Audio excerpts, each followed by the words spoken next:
Photojournalist David Raborn gives us a look at a dramatic lesson for first responders. He called you? He called you? What? He threw my whole career. Ripping down hills, shredding dirt, hitting trails at a high speed. For men as well in college. I got my dirt bike. This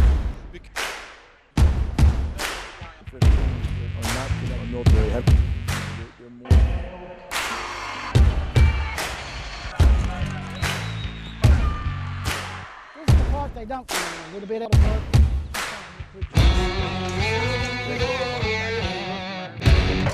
I wasn't read my Miranda rights till after we got into the room where the snakes were at. Targeted egg serpent worship, blasted snake handling pastor. Hitting each other.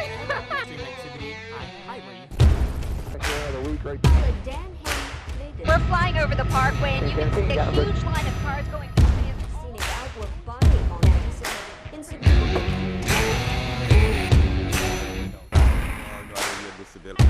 Well, I'm blind, but I can't fly the airplane, but I can try jumping out of one. Get ready with the feet. Perfect! Perfect!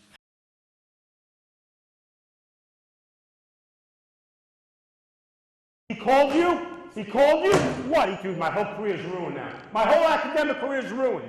In today's day and age in our profession, we're asking our frontline patrol officers to do so much with regard to people in crisis. No, I can't. I can't. A lot of times what we're dealing with is emotional states that are really high and their rational thinking is really low, and we want to try and bring that into balance. 3 years I was on a full ride. When you have two human beings interacting, how they ebb and flow of their, how close they are, how far apart they are, how they address each other, facial expressions. Yes, officers want to go home at the end of the shift, and every officer I know understands also that the community members that they interact with want to have a positive outcome. That's what everybody's here for. All right, good. Yeah, stop that. Excellent. Good job. Say there are certain situations when people are in mental or situational crisis in which we need to take some extra time. We can't do our job unless we feel safe as police officers. If we don't have time to do it right the first time, how are we possibly going to have time to go back and redo it? That's all we're trying to do is... It is the 8th installation of the seasonal wall here, and we're getting ready for fall. All the way to the bottom here. There we go. So they're up here for 3 months, and I try to have them installed by the actual first day of the coming season. I want to do something colorful and vibrant that draws people in, that they can come and be like, oh, what's down the alley? It's really satisfying playing with color, mixing color, and seeing, something change, creating a new field of color. Public art for me is got a different level of satisfaction.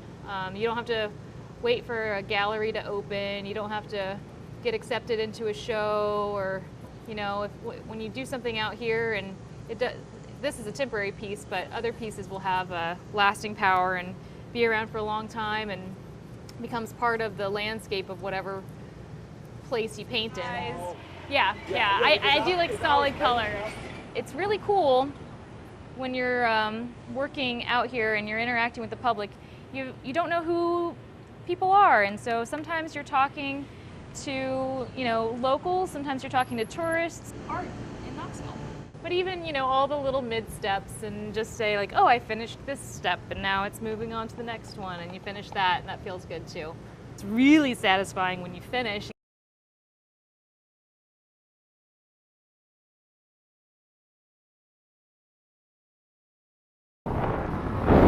Ripping down hills, shredding dirt, Nice. hitting trails at a high speed. This is not your average 12-year-old, but he stays humble. I have a bunch of friends that love golf, and I think that's super hard, so. Bryson Presson is at the top of his game. #1 in the country in downhill mountain biking in his age group. Very proud. He's constantly surprising me on the things he does on a bike, so the pride is very strong. Bryson started riding at a young age. I got my dirt bike around 5. Then around 10, I got my first full suspension mountain bike and sold the dirt bike for that. Over the years, he rode and worked up to Windrock, which has incredibly challenging jumps. Get 30 minutes of gravity downhill mountain bike riding. Super gnarly. It's not really for beginners. It's steep and rocky. It's hardcore. I've ridden so much that I don't notice how steep it is, and I notice how many rocks are in the trail and when to pull up and when to push down on rocks. He just has this natural ability to choose lines and carry speed through places he shouldn't be able to. And with his size, he's tiny. He can get through a berm turn faster than some of the best pros. This love of racing runs deep in the Presson family. Bryson's dad, Will, is good on two wheels himself. He races hard enduro, which is essentially off-road motorcycle racing. And Will got the itch to ride from his dad. My dad was a superstar from the 60s and 70s racing motocross nationally. He was a professional motorcycle rider, so we rode together pretty much every day from then until I went to college. And that is exactly what Will and Bryson do together.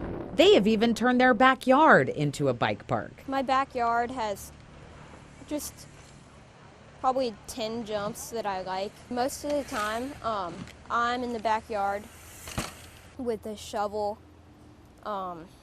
building jumps or building features that I can ride on. He's constantly like, Dad, when can we borrow Danny's excavator? Or when can we get the skid steer and move some dirt? Bryson and Will are best friends, connecting on a deeper level, high on the mountain trails. Oh yeah, dude. Dirt biking was my love. And I think that's the deal with our family, at least the guys in the family. My daughter doesn't like it, but the guys like to ride fast on two wheels.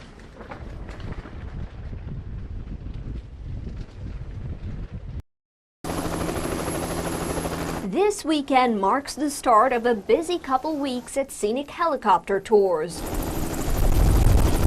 Load after load of tourists, all to see the mountains at the start of their fall splendor.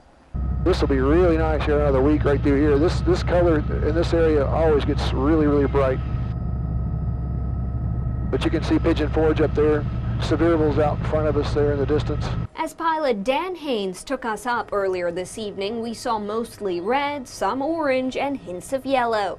We're flying over the parkway, and you can see a huge line of cars going all the way into the mountain. It's been that way all day today, Sunday, as well as yesterday, and it's all traffic heading in to see the fall colors. In fact, park rangers called this weekend the busiest one so far this fall. Every scenic outlook buzzing with families, each one with their own take on what this picture reminds them of. We describe it as a bowl of Fruity Pebbles. The colors are expected to peak in the next 2 weeks. This year is anticipated to be particularly exceptional because of the right combination of elements. Just because of the amount of rain that we've had, just the way the weather's been. Visitors are well aware the colors are here for just a brief window of time. As quickly as they come, they disappear. But it doesn't take long and then it's gone. Yeah, so, everybody has to get up here quickly. After that, it's a whole year before you can see these peaks in their full glory again. In Sevier County, Mona Nair, 6 News. They talk about sports and pop culture from 2 different points of view. A father and a son disagree on what's Swaggalicious attitude. Life in the Osborne house is definitely unique. Do you know who Doja Cat is? I mean, when was the last time you talked to your dad about Doja Cat? Okay, this is one. This podcast, according to the Osbornes, is hosted by father and son, age 51 and 14, Gen X and Gen Z. To me, it's about a father and a son breaking down, topical subjects like sports and pop culture primarily through the lens of very different perspectives thanks to the generation gap. John Osborne and his son Jack talk about everything. Have you always wanted to be a news anchor? We spend an hour and 15 minutes every week doing it. Sometimes because he can't figure out that technology, It's all right though. We have dozens and dozens of listeners, okay? So, and we've got a listener from Germany, because there's a Germany IP that keeps popping up. He's in Kansas City. In life, John is truly a jack of all trades. He works for a real estate development group, co-owns Rocky Top Insider. He knows a lot of people. He calls himself a dot connector, which certainly comes in handy when booking guests for the podcast. I mean, he got Jason Swain on the show. That's a big grab. Tell him who's on next week. Burt Bertelkamp. Boom. Was he typecast when he couldn't break out? Well, I think Dad's always a guy that's known about, like, you know, the little weird trends that goes on with 14-year-olds, like TikTok. I mean, he went famous on TikTok.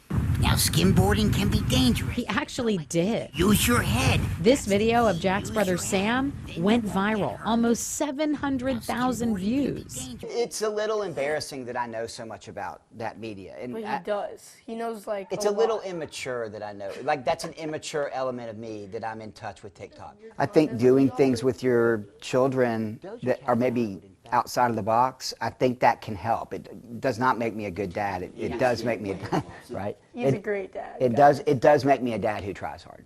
This podcast has been a real connection point for father and son. I mean, I like just talking with my dad about, you know, what goes on in the world. Like, there's some weird sports topics. And the Osbournes have lofty goals for their newfound hobby. To go from dozens and dozens to hundreds and hundreds of listeners. He loves sports so much. He's so articulate. I could see him being involved in sports media. I could see him being involved as an agent of sorts. So who knows? But one thing's for sure, when you keep pursuing things you love, whether it's professionally or as a hobby, good things typically happen. And walk us through a typical day. Jack's got a good